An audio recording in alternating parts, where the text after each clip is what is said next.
Summer holidays வந்தாச்சு, நம்ம GT Holidays வந்தாச்சு. GT Holidays, South India's #1 travel brand. ஆதன் நேயர்களுக்கு உதயாஸ்ரீயின் அன்பு வணக்கங்கள். அதாவது சிங்சான் இந்த கேரக்டர் தெரியாதவங்க, இதை பிடிக்காதவங்க இருக்கவே முடியாது அப்படின்னு தான் சொல்லியாகணும். ஏன்னா அந்த கேரக்டர்ல அவன் பாடுற பாட்டா இருக்கட்டும், ஆடுற டான்ஸ், பேசுற டைலாக்ஸ்னு எல்லாமே ரொம்ப ஃபேமஸ் ஆகி மக்கள் மனசுல ரொம்பவே ஆழமா பதிஞ்சிருக்கு. இப்ப இருக்கிற 2K கிட்ஸ் எல்லாருமே வந்துட்டு சிங்சானை பார்த்துக்கிட்டே தான் சாப்பிட்றாங்க, தூங்குறாங்கன்ட்டு எல்லா வேலையும் பண்ணிட்டு இருக்காங்க.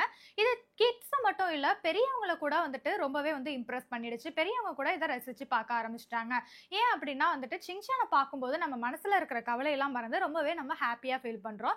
ஏன் நான் கூட வந்துட்டு டெய்லி வந்துட்டு நைட்டு சிங்சான் பார்க்கல அப்படின்னா எனக்கு தூக்கமே வராது அப்படின்னு தான் சொல்லி ஆகணும்.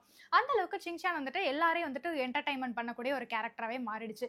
இப்படி நம்மளை என்டர்டைன் பண்ணக்கூடிய இந்த சிங்சான் கேரக்டரை பத்தியும் இதை உருவாக்கின அந்த ஆத்தரான யோசிட்டோ உசை பத்தியும் உள்ள இன்ட்ரெஸ்டிங்கான ஃபேக்ட் தான் நான் இந்த வீடியோல உங்களுக்கு சொல்ல போறோம். ஸோ இந்த வீடியோ பயங்கர இன்ட்ரெஸ்டிங்கா இருக்கும். ஸோ ஸ்கிப் பண்ணாம கடைசி வரைக்கும் வீடியோ பாருங்க. வாங்க வீடியோக்குள்ள போகலாம். அதாவது நம்ம ஃபர்ஸ்ட் வந்துட்டு சிங்சானோட அச்சீவ்மெண்ட்ஸ் பத்தி பார்க்கலாம். அதாவது சிங்சானோட அச்சீவ்மெண்ட்ஸ்னு சொல்ல போனா இது 1000க்கும் மேற்பட்ட எபிசோட்ஸ் தாண்டி வந்து போய்கிட்டு இருக்கு.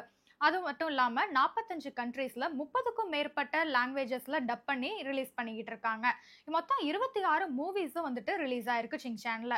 1990ல யோசிட்டோ உசை அப்படிங்கிறவர் தான் வந்துட்டு இந்த கேரக்டரை வந்து உருவாக்கியிருக்காரு.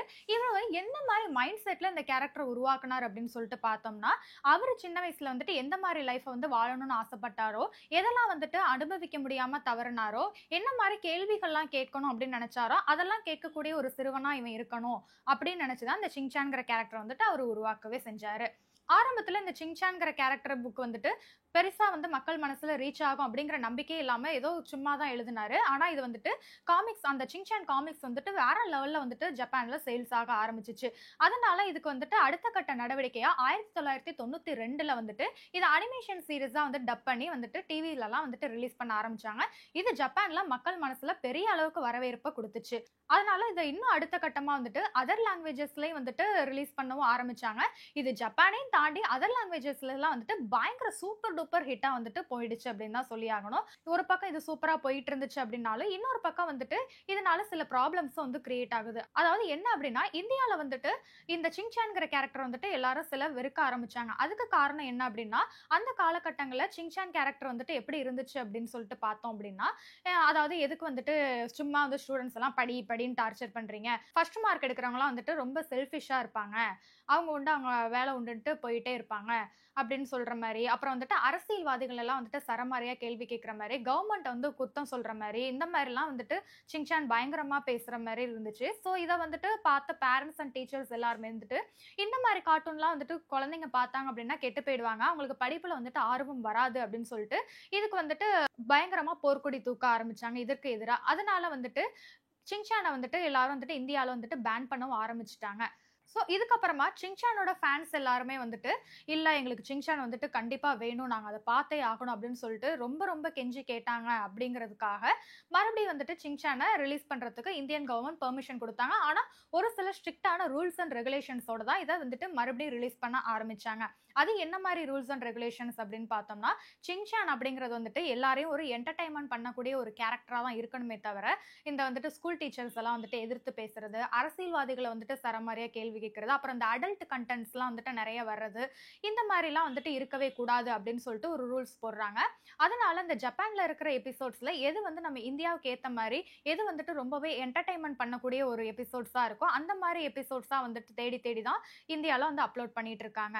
இப்போ வந்துட்டு ஜப்பானோட சிங்சானையும் இந்தியாவோட சிங்சானோடையும் கம்பேர் பண்ணோம் அப்படின்னா கம்ப்ளீட்லி டிஃப்ரெண்ட்டாக இருக்கும். ஏன்னா ஜப்பான் சிங்சானில் வந்துட்டு நிறைய சில அடல்ட் கண்டென்ட்ஸும் வரும், அப்புறம் வந்துட்டு அரசியல்வாதிகளை கேள்வி கேட்குற மாதிரி, ஸ்கூல் டீச்சர்ஸ் எல்லாம் வந்துட்டு ரொம்பவே கலாய்க்கிற மாதிரி இப்படிலாம் வந்துட்டு இருக்கும். ஆனால் இந்தியாவில் வந்துட்டு எப்படின்னா சிங்சாங்கிறது வந்துட்டு ரொம்பவே ஒரு விளையாட்டான ஒரு சீரியஸ் மாதிரி தான் இப்போ போய்கிட்டு இருக்கு. அப்புறம் வந்துட்டு இதை தொடர்ந்து நம்ம பார்த்தோம் அப்படின்னா, சிங்சான் அப்படிங்கிற ஒரு கேரக்டர் வந்துட்டு நிஜமாவே ஜப்பான்ல வாழ்ந்துகிட்டு இருந்ததாகவும், ஒரு நாள் வந்துட்டு அவங்க அம்மா கூட சிங்சானும் அவன் தங்கச்சியான ஹீமா வரையும் ஷாப்பிங் போயிட்டு இருக்கும்போது ரோடு கிராஸ் பண்ணும்போது ஒரு கார் வந்து அவங்களை இடிச்சு அவங்க 2 பேரும் வந்துட்டு அங்கேயே இறந்துட்டாங்க. அதுக்கப்புறமா சிங்சானோட அம்மா ரொம்பவே வந்துட்டு மனநலம் பாதிக்கப்பட்டு அவங்க வந்து என்னென்ன மாதிரி வேலையெல்லாம் வீட்டில் செய்வாங்களோ, அவங்க என்னென்ன விஷயம்லாம் வீட்டில் பண்ணாங்களோ அதை பற்றி ஒரு வரைபடமா வரைய ஆரம்பிச்சாங்க, ஒரு கதையும் எழுத ஆரம்பிச்சாங்க. அதுக்கப்புறமா சிங்சானோட அம்மாவோட ஃப்ரெண்டு வந்துட்டு இது ரொம்ப வந்துட்டு இன்ட்ரெஸ்டிங்கா இருக்கே, இத வந்துட்டு நம்ம யாராவது ஒரு காமிக் ரைட்டர் கிட்ட குடுத்தோம் அப்படின்னா நமக்கு காசாவது வரும்ல அப்படின்னு சொல்லிட்டு இத ஒரு காமிக் ரைட்டர்ட்ட குடுத்தாங்க. அந்த காமிக் ரைட்டர் தான் வந்து யோசிட்டோ உசை. அவரு வந்துட்டு சின்சானோட அம்மா எழுதினத தான் வந்துட்டு ரிலீஸ் பண்ணாரே தவிர, இது வந்துட்டு அவரோட ஓன் கற்பனை கிடையாது அப்படின்னு சொல்லிட்டு நிறைய இத பத்தின வதந்திகள்லாம் வந்துட்டு போயிட்டு இருந்துச்சு. ஆனா இது எதுவுமே வந்துட்டு உண்மை கிடையாது. யோசிட்டோ உசை வந்துட்டு அவரு ஓனா தான் இந்த சின்சான்ங்கிற கேரக்டர வந்து கிரியேட் பண்ணாரு. அவரு ஓனா தான் இந்த கதைகளை வந்துட்டு எழுதினாரு. அவரு வந்துட்டு சின்ன வயசுல வந்துட்டு எப்படியெல்லாம் இருக்கணும்னு நெனச்சாரோ, என்ன மாரி கேள்விகள்லாம் கேட்கணும்னு நெனச்சாரோ, அதெல்லாம் தான் வந்துட்டு சின்சான் மூலமா கேட்க வச்சாரு.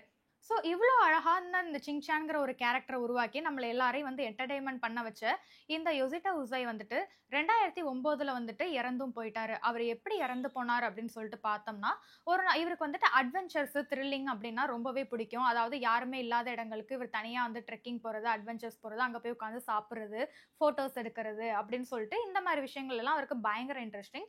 ஸோ வந்துட்டு ஒரு தடவ ஒரு மலைக்கு வந்து ட்ரெக்கிங் போகும்போது, அங்க மலை உச்சியில நின்னு ஃபோட்டோ எடுக்க ட்ரை பண்ணிட்டு இருந்திருக்காரு. அப்படி ஒரு ஃபோட்டோ எடுக்க ட்ரை பண்ணும்போது, கால் தவறி மலை உச்சியிலேருந்து கீழ விழுந்து இறந்தும் போயிட்டாரு. இவரு இறந்து போனதே வந்துட்டு ஒரு சில நாட்கள் கழிச்சு தான் வந்துட்டு அவரோட டெட் பாடியவே கண்டுபிடிச்சாங்க. ஏன்னா, அந்த மலைக்கு அவரு தனியா தான் ட்ரெக்கிங் போயிருந்திருக்காரு. அந்த ஒரு காரணத்தினால, இவர் வந்துட்டு இவரோட பாடிய கண்டுபிடிக்கிறதுக்கு ரொம்பவே வந்துட்டு லேட் ஆயிடுச்சு. 2009ல அவர் இறந்ததுக்கு அப்புறமா, அவரே இறந்துட்டாரு. இதுக்கப்புறம் எதுக்கு ஷின்சான வந்துட்டு ரிலீஸ் பண்ணிக்கிட்டு அப்படின்னு சொல்லிட்டு, இந்த ஷின்சான் வந்துட்டு கம்ப்ளீட்டா பேன் பண்றாங்க. ஆனா ஷின்சானோட ரசிகர்கள் வந்துட்டு விட்ற மாரியே தெரியல. என்னதான் யோசிட்டோ உசை வந்துட்டு இறந்து போயிருந்தாலும், எங்களுக்கு ஷின்சான் வேணும். நாங்க அத பார்த்தே ஆகணும். அப்படின்னு சொல்லிட்டு பயங்கரமா இதுக்கு போராட்டம்லாம் பண்றாங்க. அதனால வந்துட்டு அந்த கேரக்டருக்கு வந்து மறுபடியும் உயிர் கொடுக்கிற விதமா யோசிட்டோ உசையோட அசிஸ்டன்ட்ஸ் எல்லாருமே வந்துட்டு ஷின்சான வந்துட்டு மறுபடியும் வந்து கன்டின்யூ பண்ணவும் ஆரம்பிக்கிறாங்க. நம்ம இந்தியால ஷின்சானோட ரைட்ஸ வந்துட்டு யார் எடுக்குறாங்க அப்படின்னு சொல்லிட்டு பார்த்தோம்னா, ஹங்கம்மா தான் வந்துட்டு ஷின்சானோட ரைட்ஸ வாங்கி அத தமிழ்ல டப் பண்ணி ரிலீஸ் பண்ணவும் ஆரம்பிக்கிறாங்க. ஷின்சான்ங்கிற கேரக்டர் வர்றதுக்கு முன்னாடி வரைக்கும் ஹங்கம்மா வந்துட்டு ஒரு டிஆர்பி ரேட்டிங்ல ரொம்பவே கம்மியா இருந்துச்சு அப்படின்னு தான் சொல்லி ஆகணும். ஷின்சான இவங்க வந்துட்டு எப்போ வந்துட்டு ரிலீஸ் பண்ண ஆரம்பிச்சாங்களோ, சும்மா டிஆர்பி ரேட்டிங் வேற லெவல்ல சும்மா பிச்சு உதர்னுச்சு. ஷின்சான்னாலே வந்துட்டு இவங்க 60% ரெவென்யூ வரைக்கும் இவங்களுக்கு கிடைக்கவும் ஆரம்பிச்சுச்சாம். ஸோ இன்னைக்கான வீடியோல நீங்க ஷின்சான் பத்தியும், அந்த ஆத்தரான யோசிட்டோ உசை பத்தியும் வந்துட்டு நிறைய சுவாரஸ்யமான தகவலை வந்து தெரிஞ்சுக்கிட்டீங்க அப்படின்னு நான் நம்புறேன். இது மாதிரி உங்களோட ஃபேவரட் கார்ட்டூன் என்ன? நீங்க ஷின்சானா இருந்தீங்கன்னா மறக்காம இந்த வீடியோக்கு லைக் பண்ணுங்க.